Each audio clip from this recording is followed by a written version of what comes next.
2026 കേരളത്തിൽ ഭരണമാറ്റമുണ്ടാകും.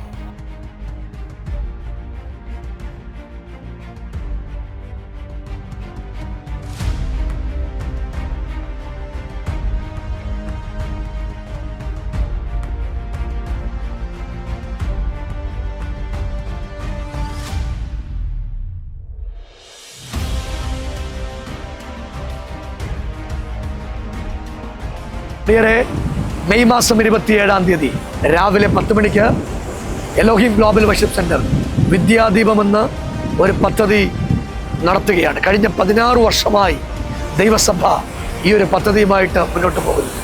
കഴിഞ്ഞ വർഷം ഏകദേശം 3500 കുട്ടികളെ പഠിപ്പിക്കാൻ ഈ സാധുക്കളായ ഞങ്ങളെ ദൈവം സഹായിച്ചു.